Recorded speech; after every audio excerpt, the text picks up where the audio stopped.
have a larger availability of capital where those individuals would be able to reasonably put their money into the type of lifestyle where they would be satisfied in 5 to 10 years, 10 to 15 years, where guaranteedly in 20 years, everybody would be where they wanted to be at in life financially, regardless of what career they have, and they would be able to live a more successful life. So we're going to be talking about that because that does play a key factor in modern dating, because we have a lot of relationships that are solely designed specifically based on whether or not a guy is making 100,000 a year, right?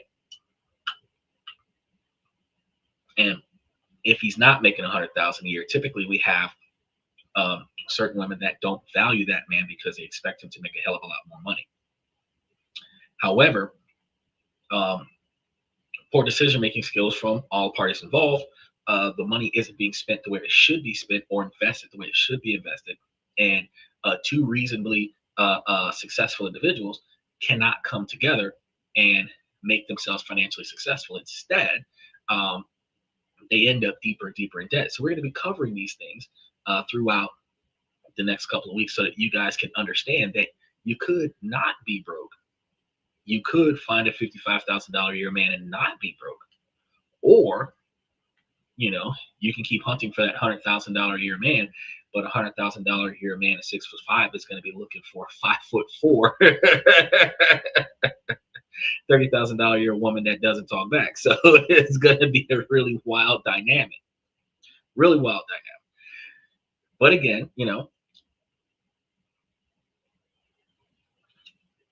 while things don't always add up, I'm going to help you guys make it make sense.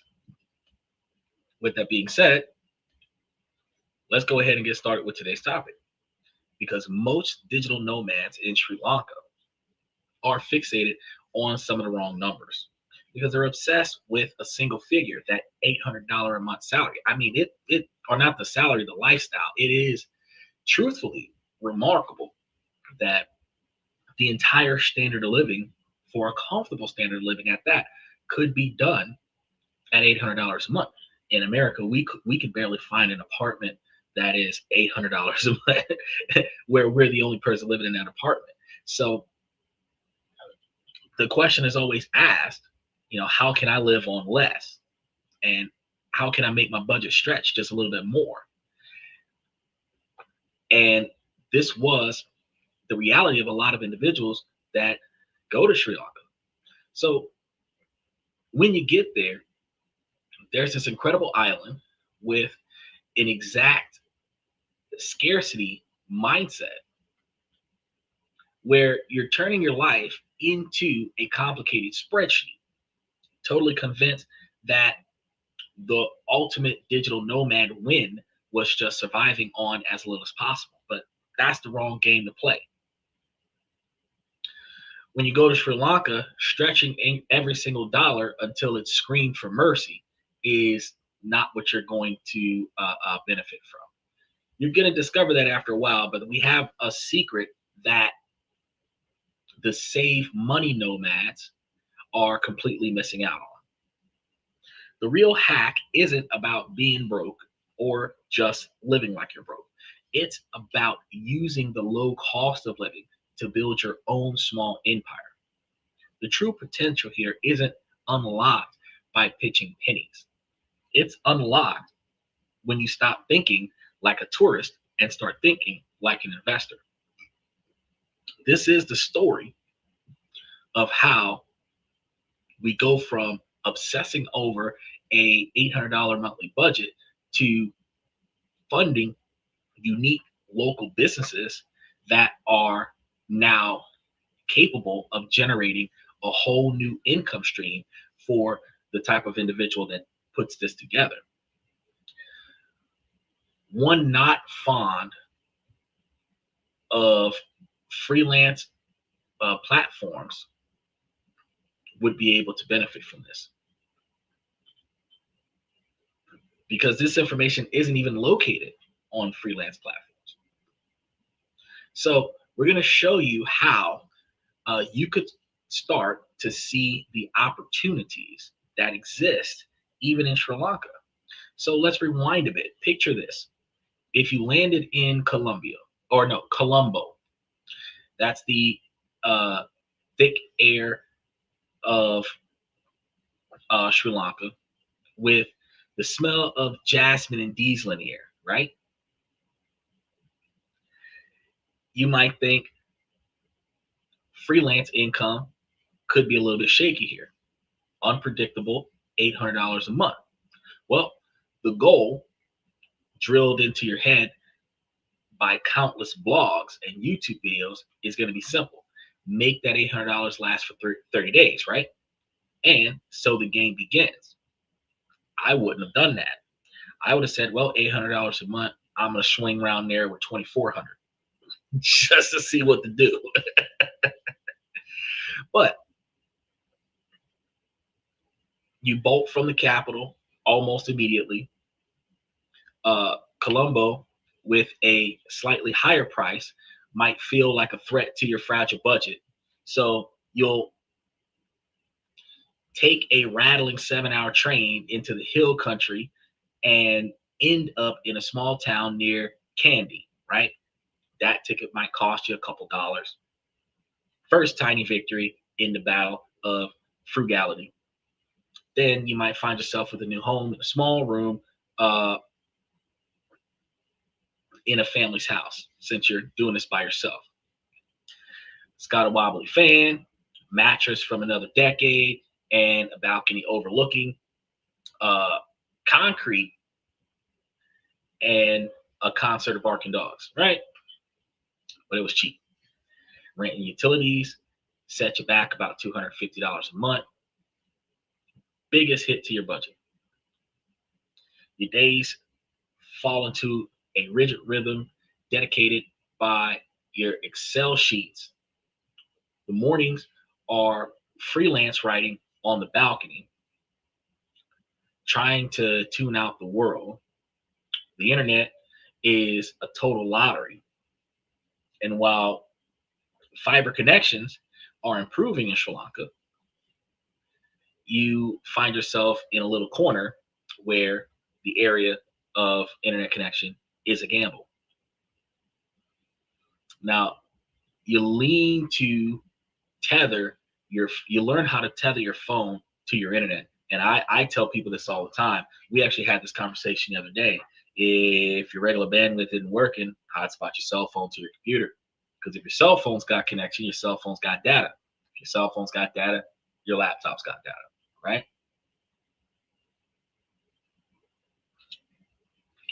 A local SIM with a big data package could cost you around $15 a month in Sri Lanka. Way cheaper than like $75 a month with some of the local data centers in America. But it's necessary, even though it's an annoying expense.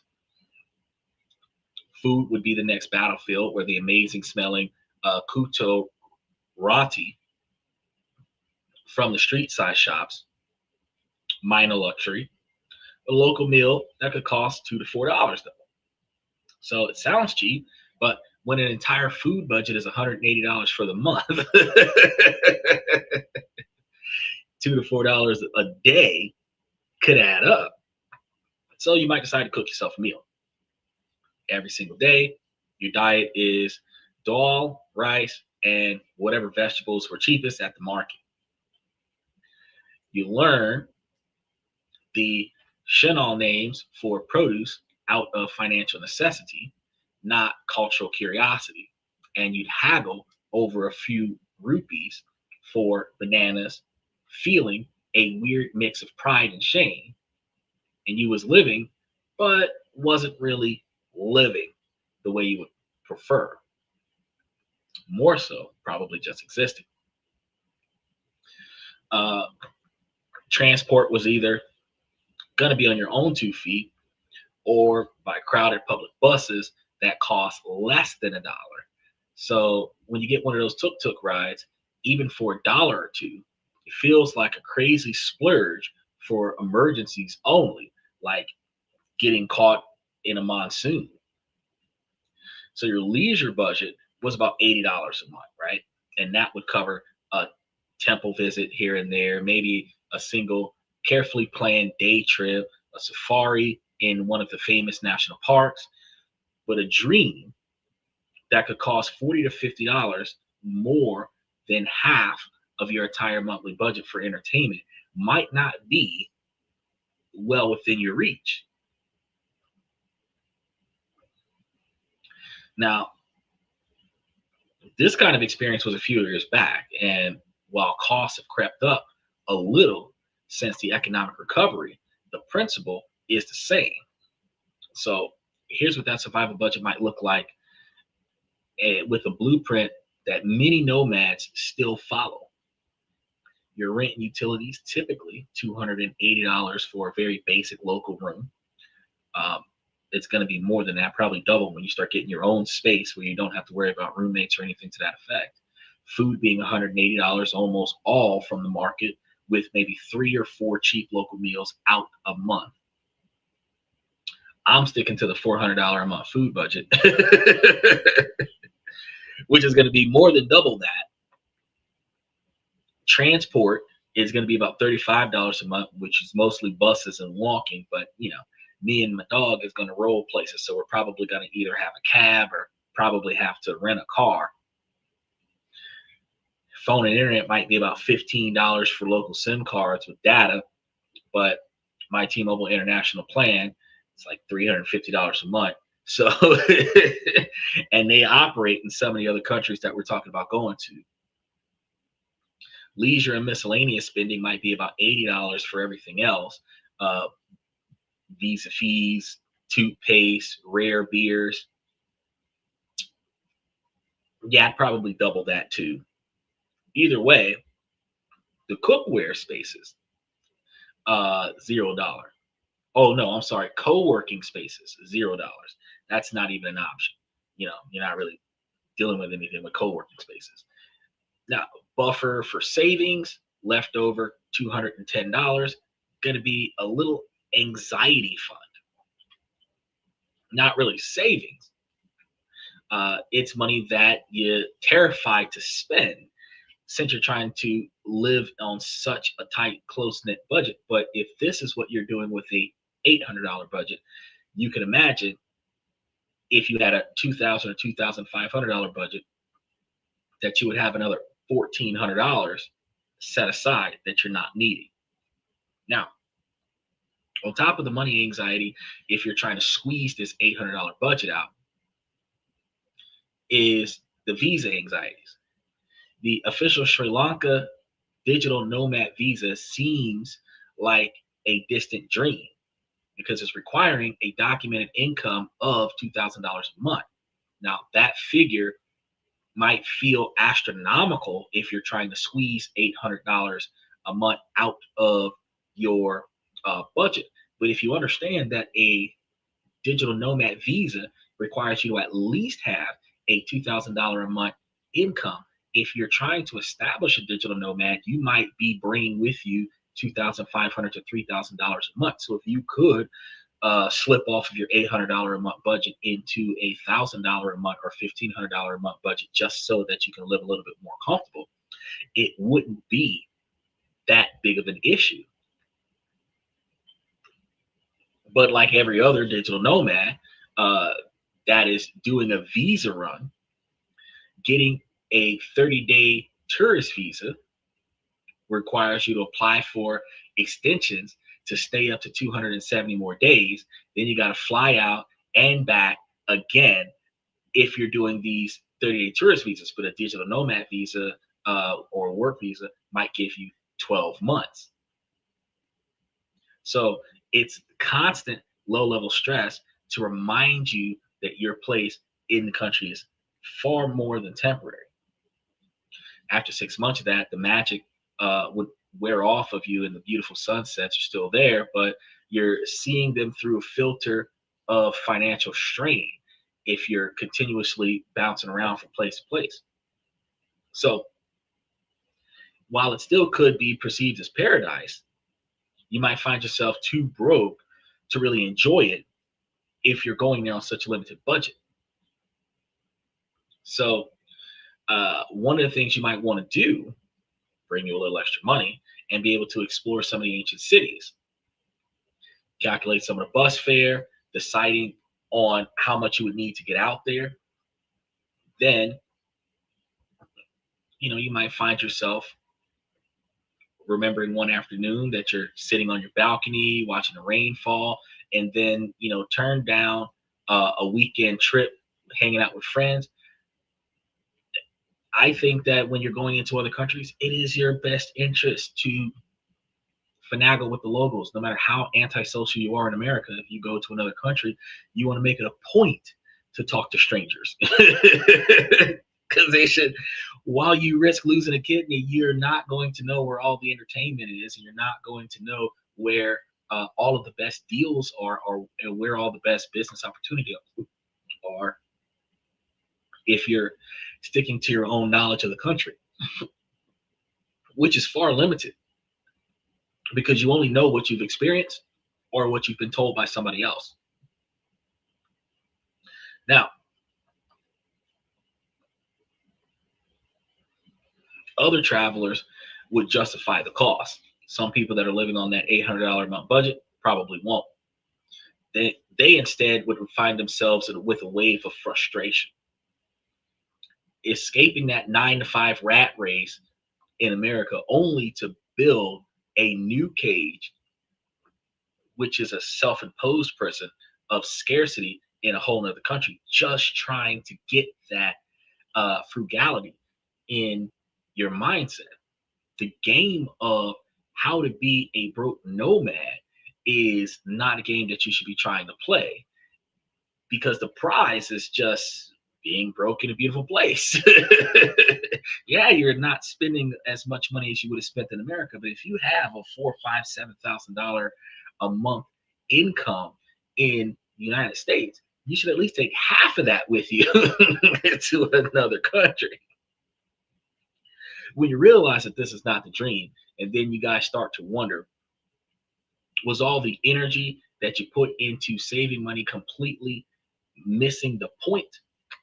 That's when you start paying attention to this podcast, because the shift is not going to happen overnight from being overly conservative to reasonably budgeting. Other digital nomads might not pay attention to this, but you'll find yourself stuck in the same broke by the beach loop, which is where we're going to start the conversation with Sri Lanka.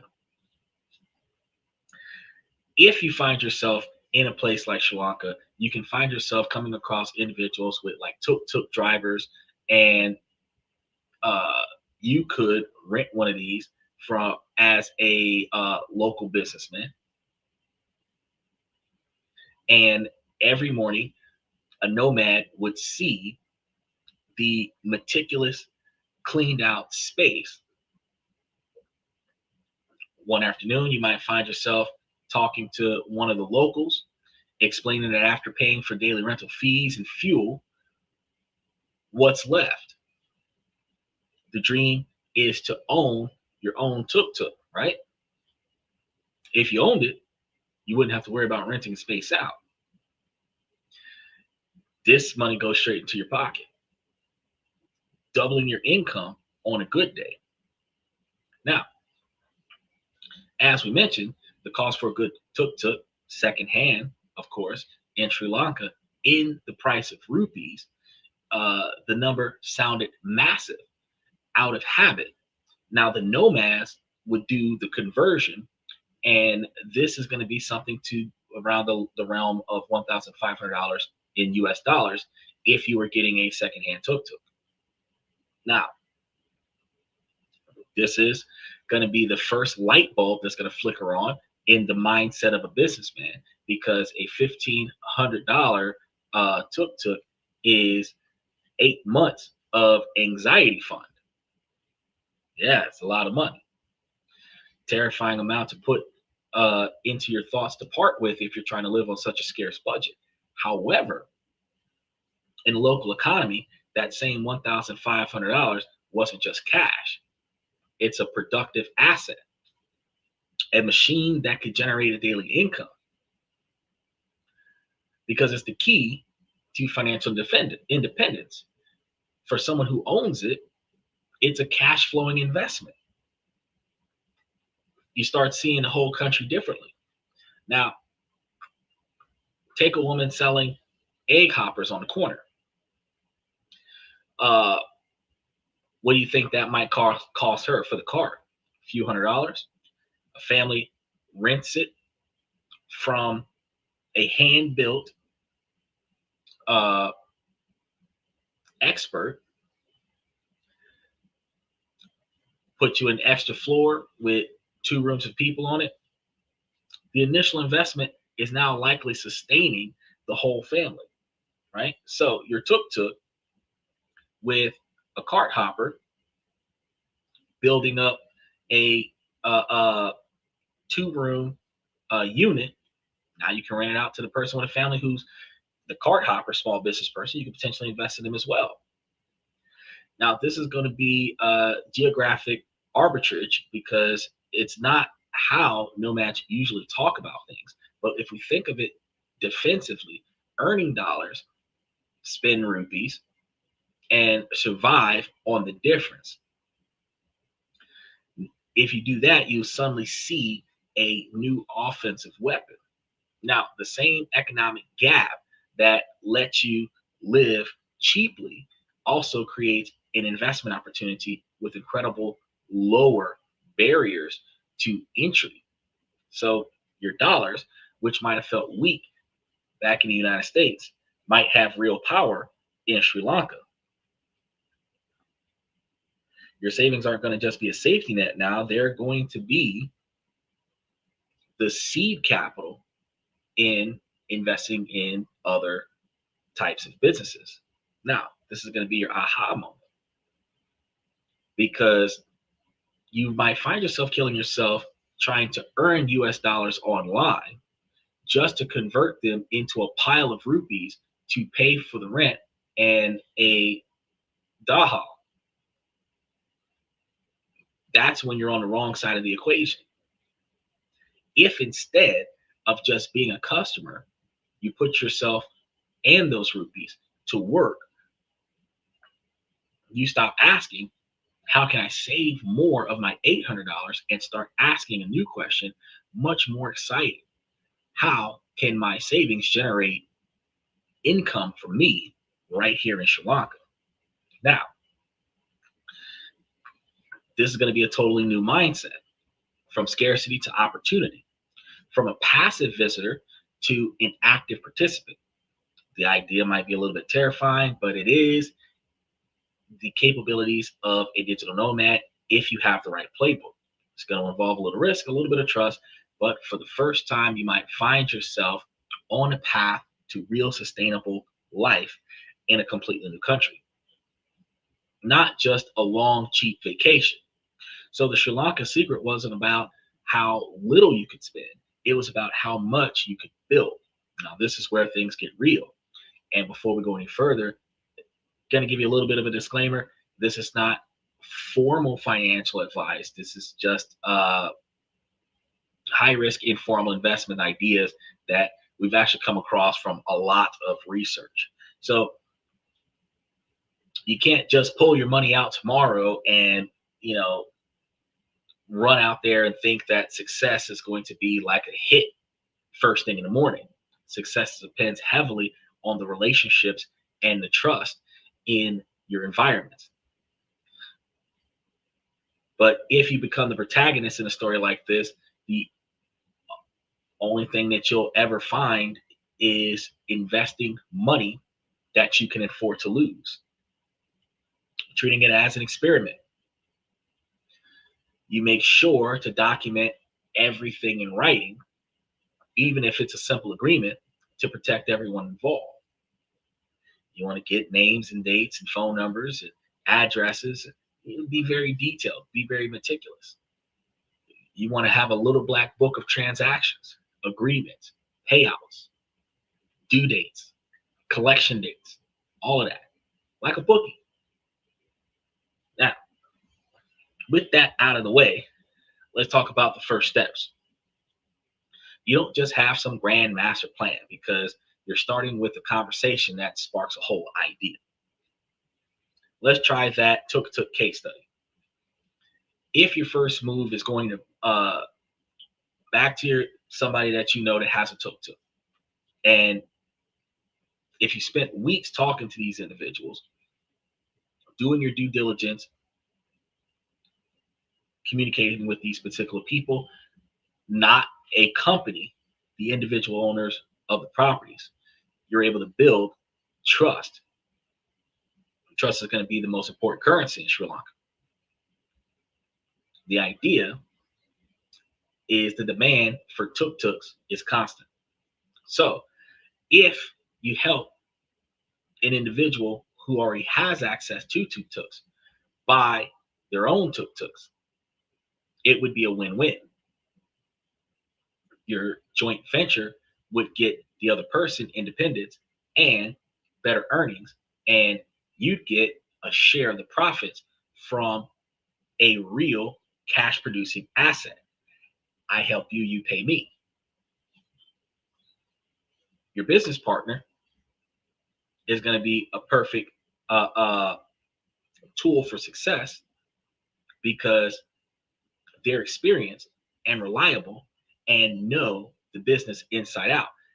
This is the type of mindset that you want to have. It's not about you going to another country, putting your feet on the ground and building something from the ground up yourself.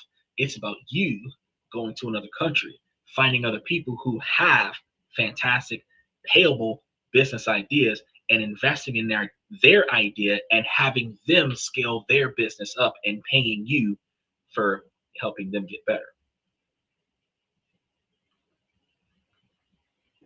Because somebody else who knows how to do this, they'll have their own operational expertise and the expertise, where you as the nomad would just have the capital to help them be successful. So you're going to have a pretty decent deal here. You're deciding against a simple loan. Instead, you're going to propose a joint venture. So you're going to provide the money for a quality secondhand tuk-tuk. They have a written agreement that they would operate the business, cover daily costs like fuel, and they'd split the net profits. They also agreed to set aside 10% of the gross income for a maintenance fund. That way, they're not telling you, oh, I can't pay you because I had to fix X, Y, and Z. No, we're taking 10% out of the gross funds to cover maintenance, and you're going to cover all of the other expenses, and whatever's left, we split that 50-50.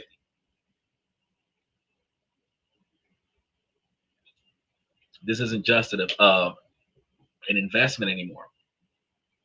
It's the business that both of these people are working with. When you start crunching the numbers, you'll find that a well-maintained Baja tuk-tuk for 520,000 rupees, which is about 1,500 US dollars at that time, based on chats and conversations, could estimate daily net earnings after fuel is about $3,000, which is $8.50 over a 25-day month.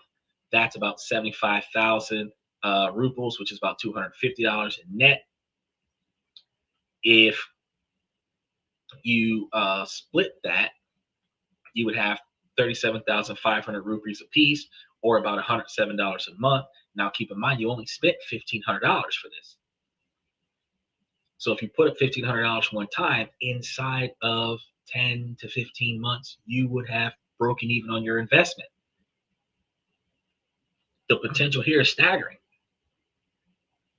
because if this is the capabilities of this particular type of venture, every year you could double down on the investment, where you can go from one nook to two nooks in year 2 to 4 nooks in year 3, and you go from $100 a month to $200 a month to $400 a month in a country where you could potentially live off of $800 a month.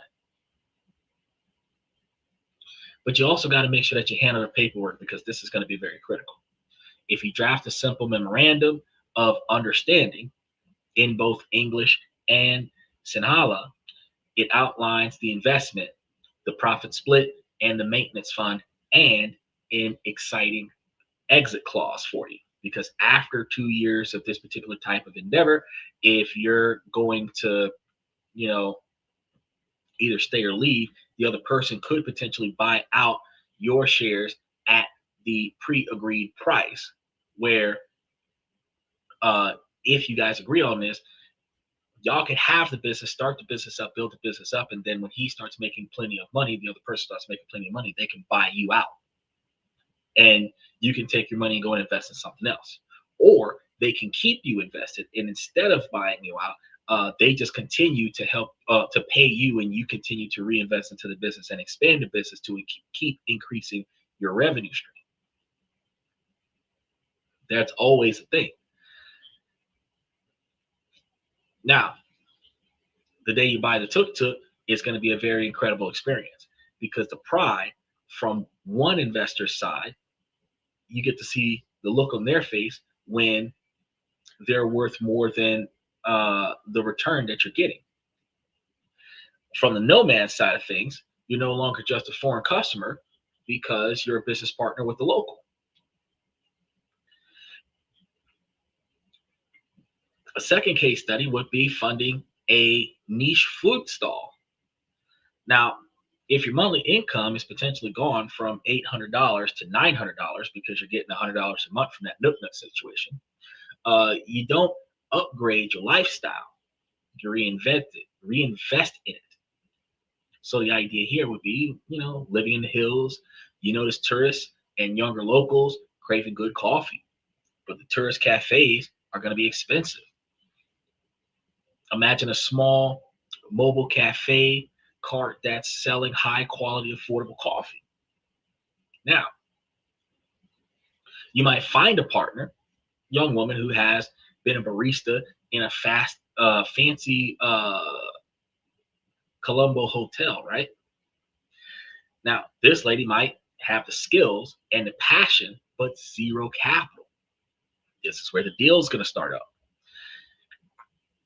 If the startup cost of this mapped out would have a cart like the cart we were talking about earlier, an espresso machine, a grinder, an initial inventory that might come up to around 280,000 rupees or around $800. And the deal would be similar to the one with the Nook Nook. You fund the startup, you run the business, and you split the net profits 60-40 this time. 60% for the barista, 40% for you. Since this is going to allow her to do all the work, of the partner to do all the work, 40% for you seems reasonable. Now, figure if you sell just 30 cups of coffee a day, which is very easy to do in a place where everybody's drinking coffee, for like 400 rupees, where that's $1.15 each. Way cheaper than the cafes, which means that you're going to have a daily net profit of around 8,400 rupees, which is like $24. Your 40% might be $9.60 a day. And if they're working just 20 days a month, that's going to be the potential of $192 per month. Not a lot of money in comparison to $10, $15, $20,000 in America. But if you went to Sri Lanka with 10 grand and you spent $1,500 on a Nook Nook thing, and you're about to spend another $1,500, well, no, $800 on this, you would have spent $2,300, and you still have your $800 a month lifestyle with more income coming in, because you've got $192 from the second venture and a little over $100 from the first venture, which means that now you have $292, almost $300 from both of those ventures. Now, realistically, this is projected closer to anywhere between $90 to $100 a month, but for the sake of your $800 investment, it's going to be another home run for you. So you might launch a hillside brews, uh, small barista cart, and quickly become a local favorite. Third case study, uh, digital local hybrid guest house booking website. Now, I didn't even expect this, but if you tried this for a third venture, tiptoeing around Sri Lanka, you want to use your skills to actually bring other people to Sri Lanka. You come up with an idea such as talking to the landlady that's renting your place. They have guest houses.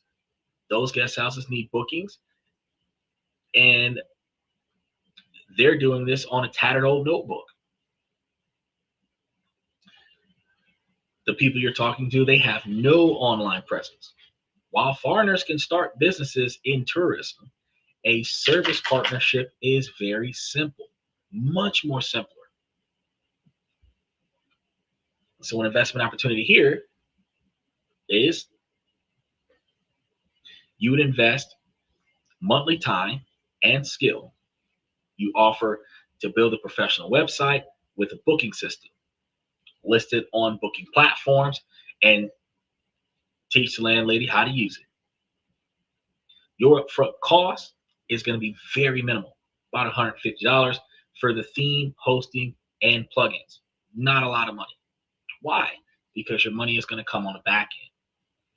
The deal is that you guys agree on 15 cents per commission for every booking that comes directly through your website. It's zero risk for them and guaranteed profit for you with little or no work. Expecting it to work, the um, facility will start getting more customers, more than they would have reached out to otherwise, and you would get more commissions. The way the numbers will work out is if you have a two-room scenario, that's about $20 a night. If the site generated 10 bookings, uh, 10 book nights a month, that's $200 in revenue, and you get about $15 of that, and that's like $30 in commissions. Doesn't sound like a lot, but you just made $150 to get started, and you're getting $30 a month commissions off of this, and almost $250 worth of commissions on the other stuff, which puts you closer to $300. But that's almost entirely passive after you set up the website. Again, you have three different scenarios where you're making money. You don't have to do anything other than give somebody else money to run their idea. So you might be netting something around $60 to $75 a month with this particular idea. If you replicate this model with 10 other guest houses in the same situation, and you're going to get better at putting up the advertisements and listings, because as you find new ways to tweak it, because you're going to want to make sure that the next place doesn't look like the last place, you're going to be sharpening things up and improving things. Three small ventures with a total cash investment of about $2,300 would now be generating a supplemental income of somewhere around $250 to $300 a month, where you put no effort into it, and that is your commission, your cut, your profit, without having to worry about maintenance fees. Your financial world is completely changing in this magnitude, because if you expand on any one of these ventures, or expand on all three of these ventures, you can turn that from $300 a month from one individual. This is $300 a month between three people, one in each niche, to say doubling that, tripling that, quadrupling that. You find three people with tuk-tuks, three people with baristas, three people with guest houses, you're looking at $900 a month in a country where $800 a month would get you by. If you were trying to rub pennies together on your own, $800 a month from America, if you've got $800, $900 coming in from Sri Lanka, you now have $1,700. Remember that digital nomad is $2,000 minimum. You're not that far away. The combined effect of these small investments, it would be life changing for you. And it's not just about the money. It's about a fundamental shift in your entire experience. Look at some new numbers real quick. If your baseline income is a shaky $800 from freelance work, after about a year, your monthly income would look something like this. You have your $800 worth of freelance work, base, but not your only lifeline. Your tuk-tuk's like $107 on average. Your coffee barista cart's like $95 on average. Your guest house is around $70 on average. Your monthly income's roughly around $1,075. That extra $275 might not sound like a lottery win, but in a place like Sri Lanka, it's revolutionary. It completely destroyed the stressful spreadsheet mentality. The consistent low grade anxiety about money is going to just vanish. The transformation from a life of pinching pennies to a life of investing in other individuals would be very huge. And you would be able to move from a very small location, from a room that you're renting from somebody else, into your own 1 bedroom apartment with proper kitchens and this is going to be crucial, reliable fiber internet for your online digital nomad job. So you go where rent's like $350, might be a bit more than what you were doing before, but now you're totally affordable with the new income that you have. You could double your food budget, not just eat extravagantly, but just, be able to say yes without guilt. You can enjoy local restaurants, buy fresh tuna from the fish market, and have beers with the friends and families without having to worry about stretching your budget too thin. Now, safaris might be a little bit off at this moment,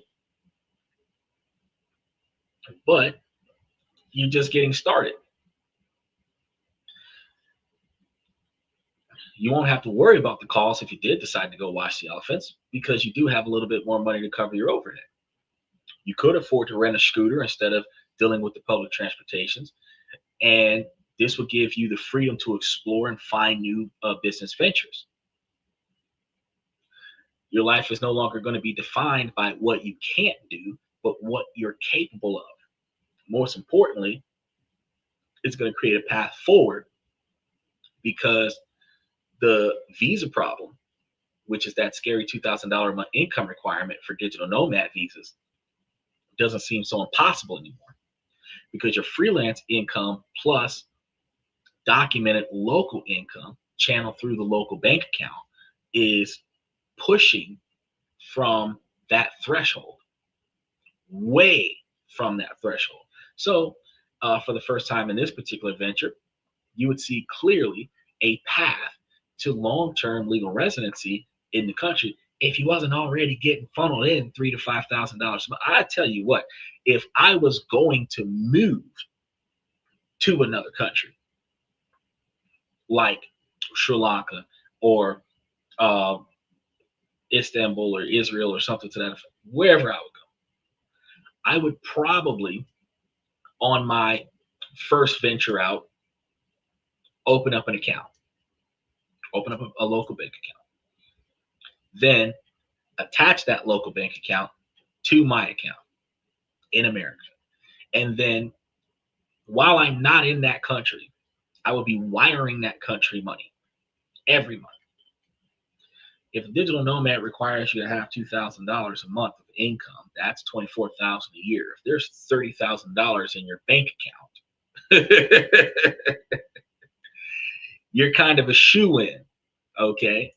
And then if you can show that you're dropping $2,000 a month or $4,000 a month into your Sri Lanka bank account before you even got over there, they already know that you're capable of pulling it off. You're able to maintain that standard of living. You're able to maintain that visa.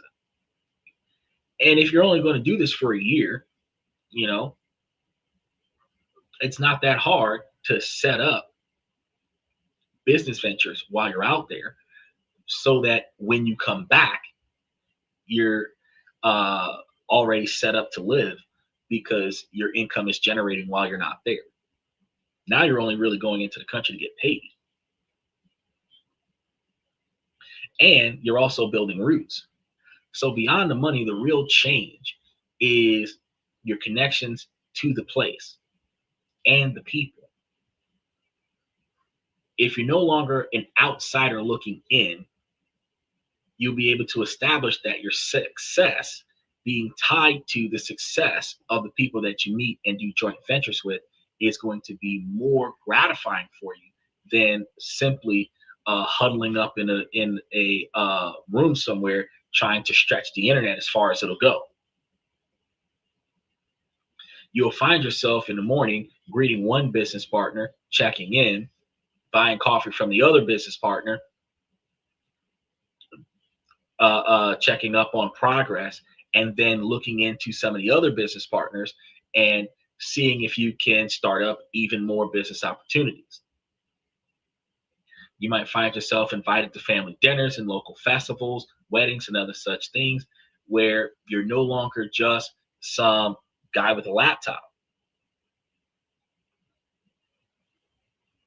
You'll find yourself with friends and business partners as well and become part of the community. And that's where the real wealth will be in these types of adventures. So the Sri Lanka secret is realizing that the path to richer lifestyles isn't about saving more money. It's about investing it, investing capital, but also trust, time, and genuine partnership. You can't make money without spending money outside of putting in a deep quantity of effort that has a monetary value. But if this mind shift from saving to investing makes sense to you, let me know in the comment section which of the ideas that you found most interesting. The hands-off tuk-tuk partnership, that hands-off startup food truck, or the digital nomad or the digital local hybrid scenario where you are creating a website for a local listing. Your feedback really helps us figure out what we'll be covering next. So what's the Sri Lanka secret? It's realizing a nomad's greatest asset isn't just earning dollars online. It's the physical presence in a place where those dollars have magnified power. It's about challenging the scarcity mindset, the uh, dominance of the digital nomad and the world around it. The goal shouldn't be to see how cheaply you can live, but how much you can build, which is a very strong observation that we have in comparison to last night's show. Because last night, guys, we're talking about different ways that we could rub pennies together to make it make sense. You don't always have to squeeze blood out of a turnip. A lot of times, you can just invest in a turnip factory and make money off of that. So, one of the mindsets that we have to have is that you can't just be a customer in a temporary home. You have to be a contributor.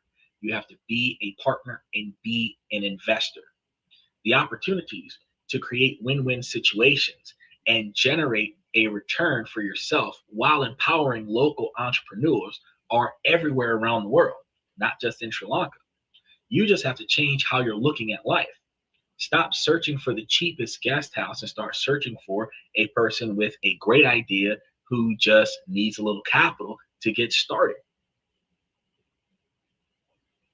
That's how you go from a broke nomad to a local investor. And that's also how you build true rich lifestyles while on the road.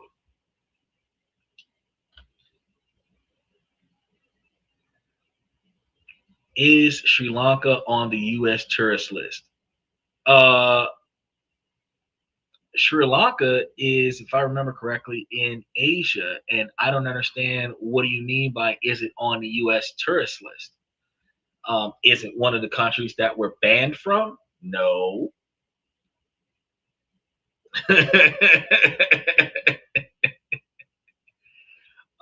Is that one of the ones that like the US really likes? I mean, they just did a deal with Japan and China, so Sri Lanka's right around the corner.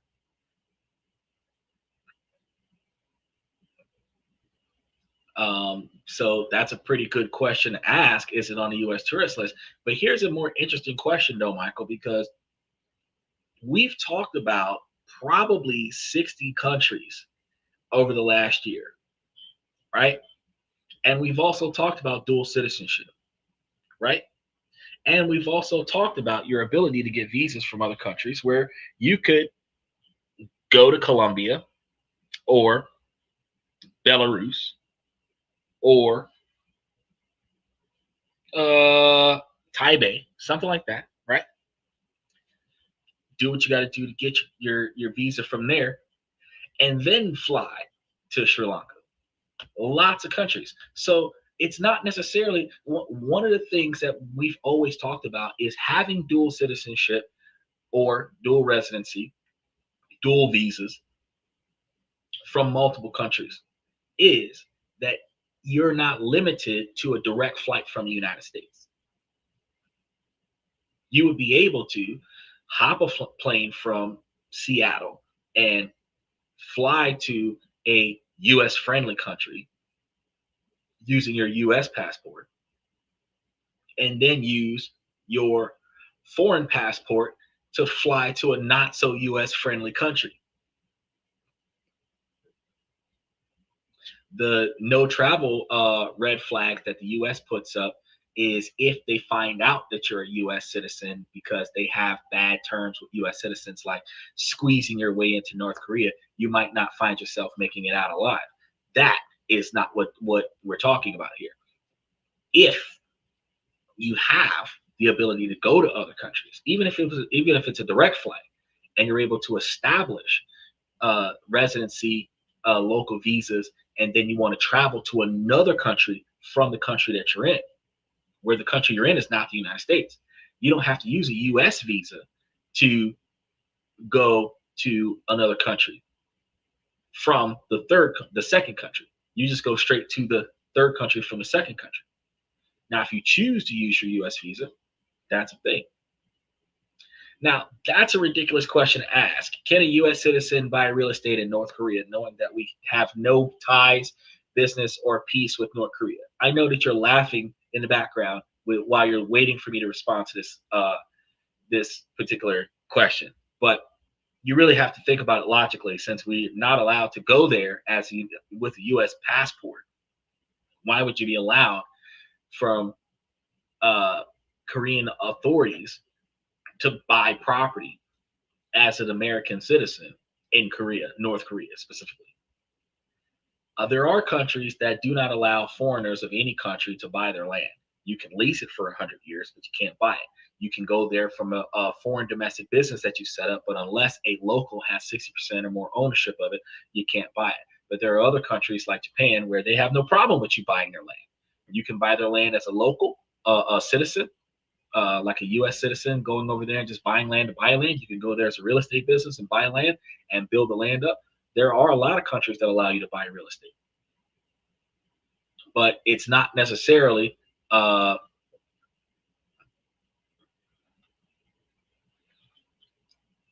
But that's a trick question. You can't. Everything is state owned. You certain countries you can, and those countries that you do that with would be countries that are able to or not able to, willing to do foreign business in real estate. So if it was, I'm believing that you're asking that question to try to test to see how much I know about North Korea when we're talking about Sri Lanka, not the same place. I don't know. I might cover North Korea, but I might actually just cover South Korea just when I cover Korea because we can go to South Korea. But even if everything wasn't state owned in North Korea, you have to understand as an American citizen, you can't go there. Even if every other country can go there and buy something, you can't go there directly from the United States because we do not have positive standings with the North Korean government. But if you're trying to find countries that does sell to foreigners one of the first things you would do is your research to find out if that country, and talk to their UN and find out if that country, their local embassy, allows for sale of real estate to foreign entities. And they'll tell you, some will say only to businesses, some will say only to residents for um, homesteads. Some might say, yeah, all the way around. Every country is different when it comes to that. But as it pertains to Sri Lanka, you have the ability. Do South Korea next? I don't think I'm doing South Korea next, but I will put South Korea on the list. I am strategically covering the affordable ones and then some of the interesting ones that have some pretty unique cultures that we might want to look into. But I will be covering South Korea eventually, because it really depends on what I find interesting about the country when I do the research of the country, and then what I discover we can benefit from financially. Because going to another country just because it's cheap is not always the best thing for us. Because first and foremost, you have to be able to establish a general income. If you haven't already built a revolving line of finances that will pay for your standard of living, especially if you're trying to maintain your US standard of living, you will be paying for your house in America and paying for your house in whatever country that you go to. That's way more money.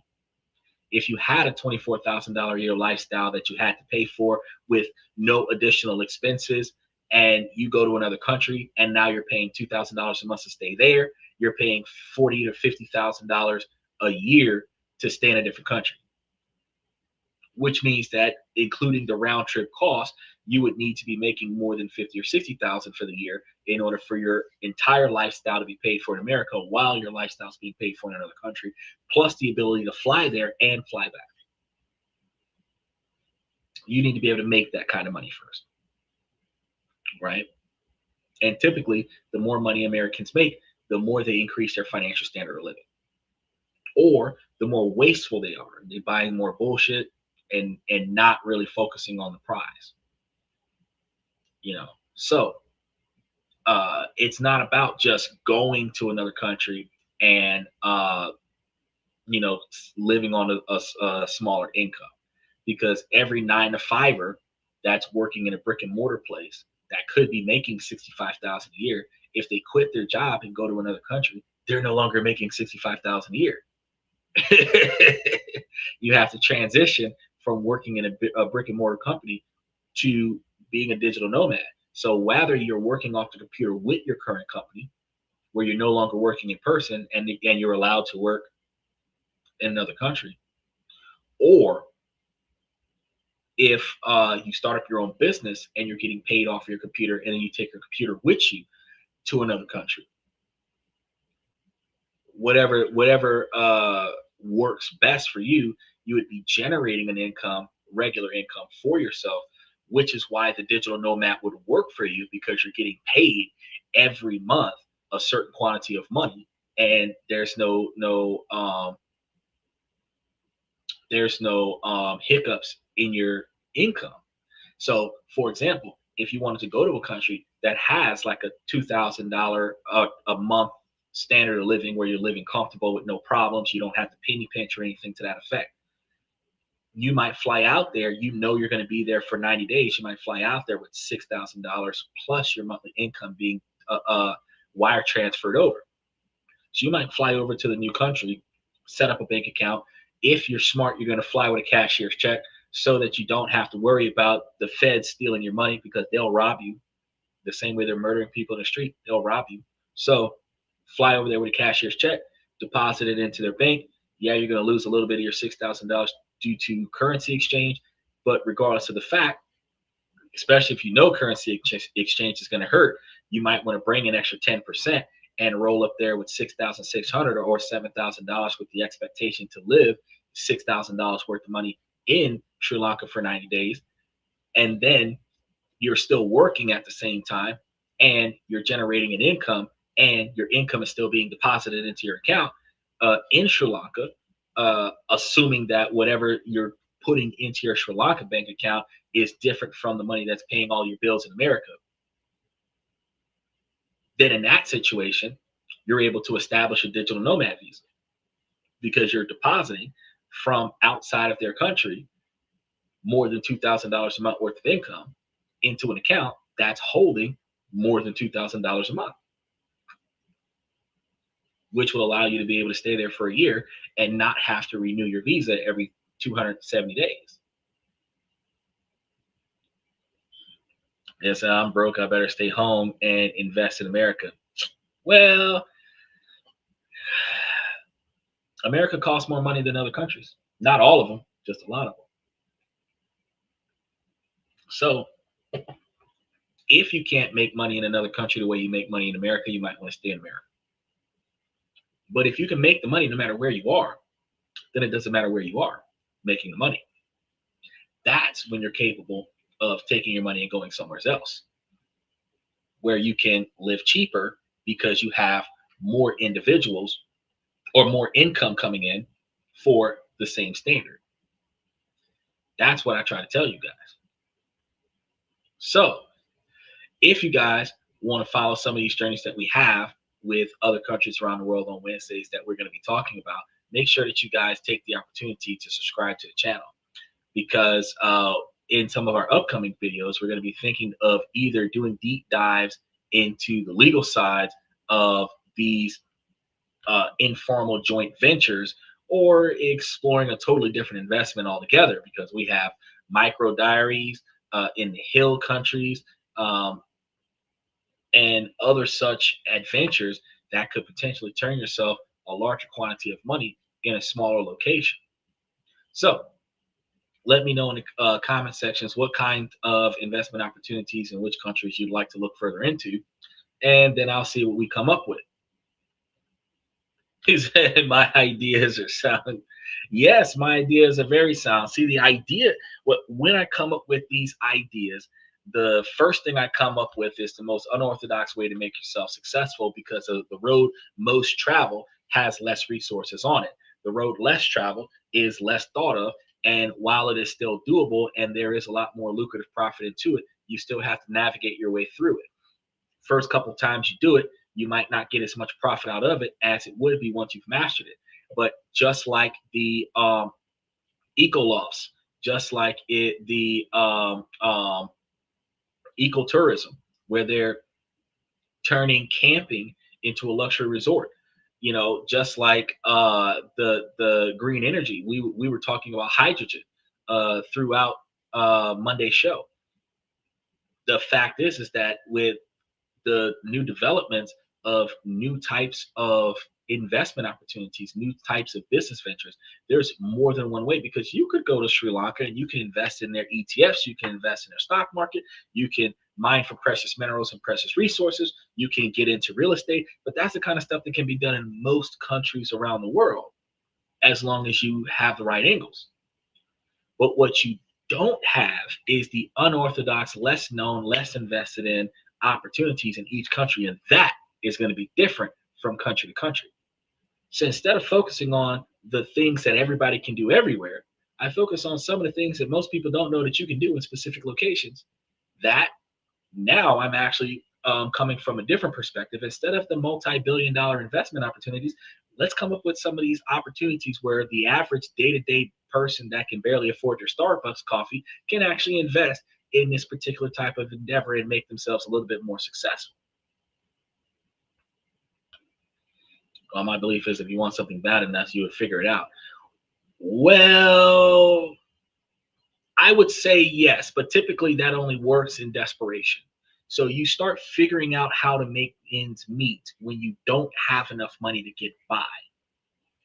But when you have enough money to get by, you typically say, oh, well, and psychologically shut down and don't think about how to better yourself. But if you put more effort into trying to get more out of what you've already got, using what you have to earn more, you will find no limit to how much more you can get. Now, yes, that mentality is driven with a little bit of greed, but it also is driven with a lot of motivation. You're not going to want to get more if you don't need more, unless you know that getting more can allow you to have more to leverage for bigger deals. Once you start having more ability to get more stuff, you will be motivated to get more stuff. What most people don't have is knowledge, which you provide. And that is exactly right. I actually provide the core details for other people to start asking questions. So, like when we started talking about Korea, and I don't remember why. I think I mentioned something that led us to talking about Korea. But when you start talking about Korea, and then you're like, well, do South Korea. If I came up with some information about South Korea in a couple of weeks, you'd be like, oh shit, I didn't know this, that, and the third was going on in South Korea. But 60 something countries that I've covered over the past year, we didn't know that a lot of this stuff was going on in these countries until we researched it, you know?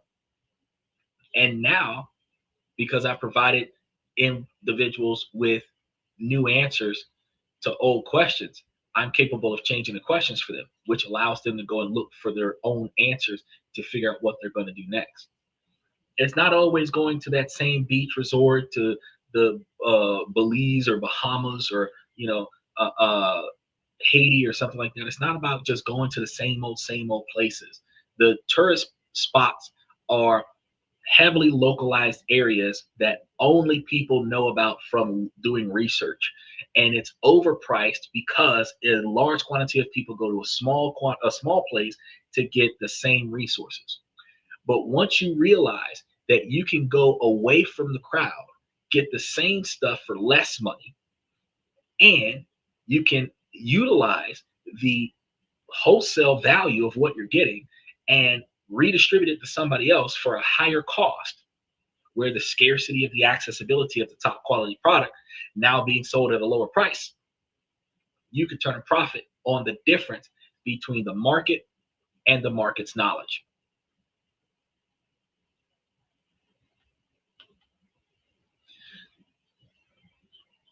At some point, you'll figure out that you don't need more than you realize. It's time to play. Let's go fishing. Well, you never end up reaching the point that you don't need more. You reach the point where you don't want more. Because here's the thing, you're starting a life off with less. And once you start finding ways to make more, you start reaching a point of having enough. And it's not that you're not going to need more, because it depends on what you consider enough is.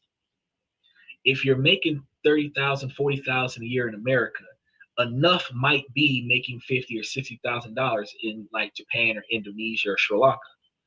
But at the same time, if you're making $40,000 or $50,000 in America, enough might be making 250,000 in America to live in California.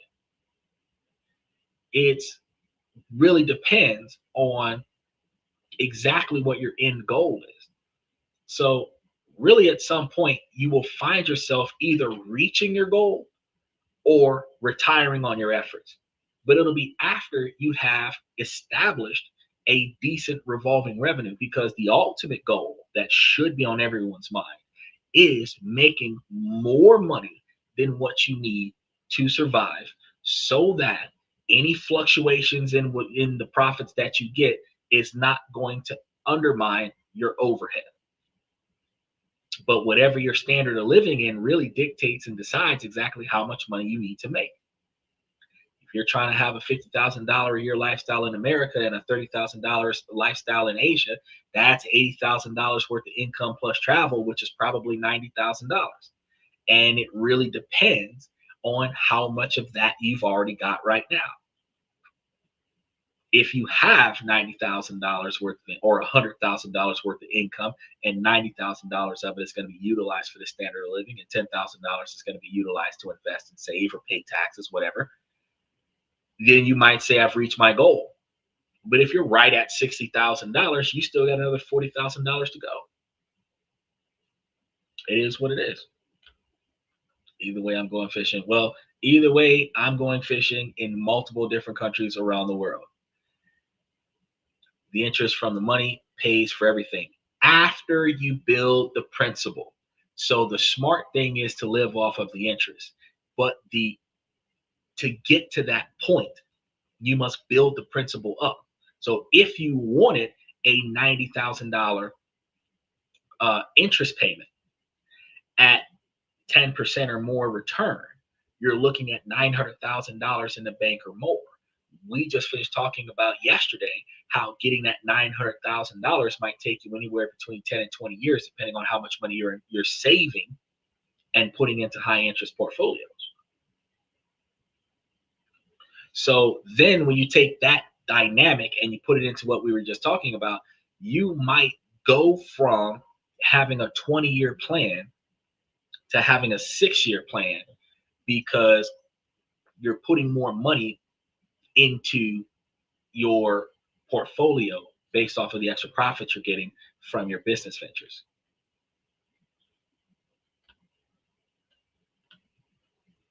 Is that what do you think about annuities?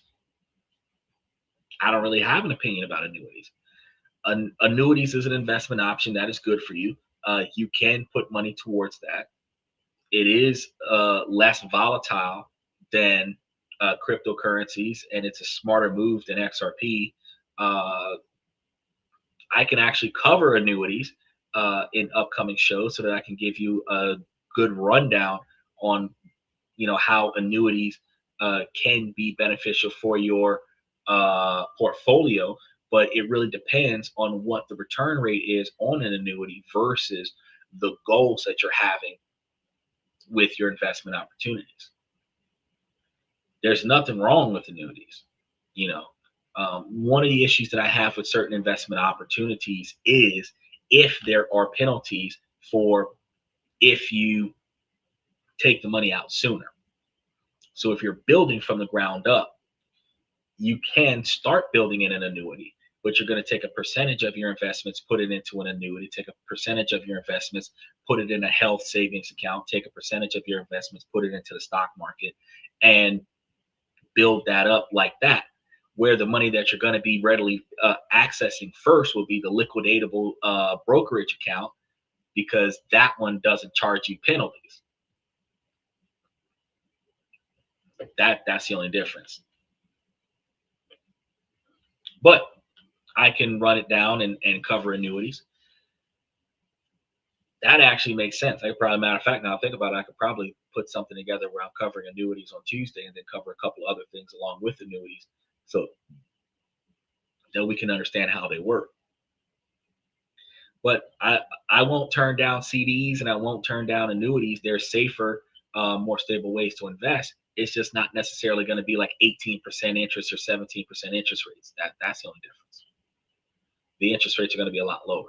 It might be more than, I haven't checked recently. The annuities might be more than the government bonds, but I would have to double check because you got to remember any buy and hold savings platform uh, is going to be based off of the interest rates that were cut in December.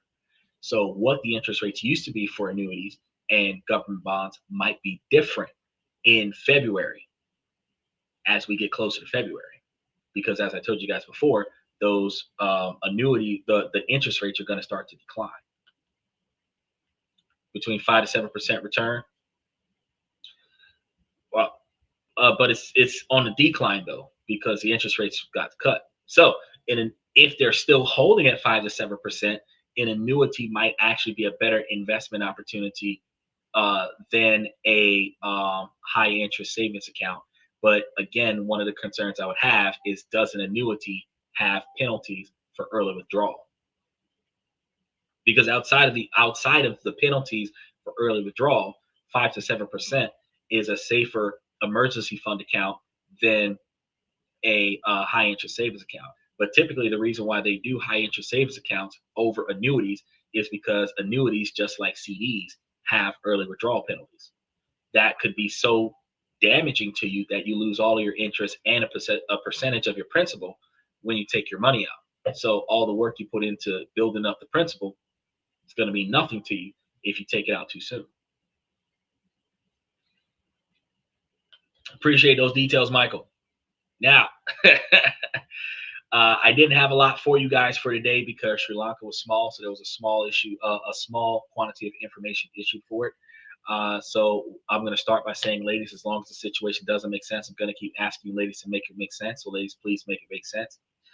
Fellas, I provide you guys with this information to help you guys become higher value men. So if you guys take this information and utilize it to find the things in your life that you can control, that you don't like, and change that, and then navigate around the things that you cannot control, then you will be able to find yourself with a more satisfactory life. And then ladies, while we are a male-driven podcast from the male's perspective, then we will still be able to provide y'all with the information as well that will allow you to be higher value women. You just have to prioritize what is better for the advancements of your future, not so much the quick gratification of a guy wasting his money on you on a regular basis. So with that being said, I want to thank you guys for coming to tonight's show. Thank you for coming to This and That. I'm your host, Xander, where we talk about this, that, and everything in between. And I'll see you guys tomorrow night.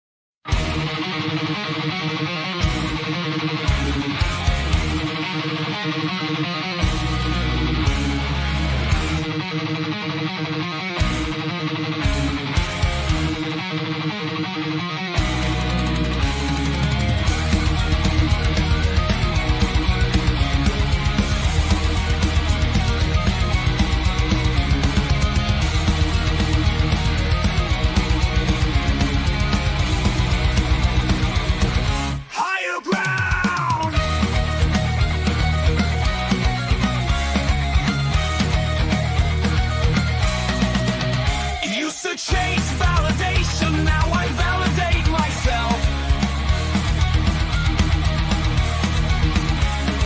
Building inner strength, putting doubt upon the shelf.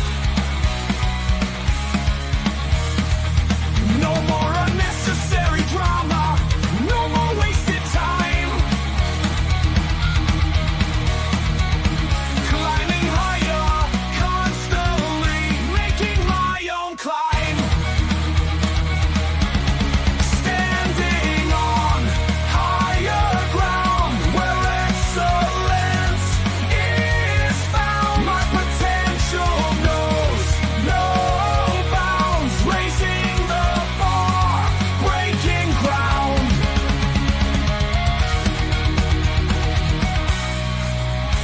My network is my net worth. Choose your company wise. Surround yourself with eagles, not with sheep in disguise. Every interaction is a reflection of my brand. Quality over quantity, that's my personal command.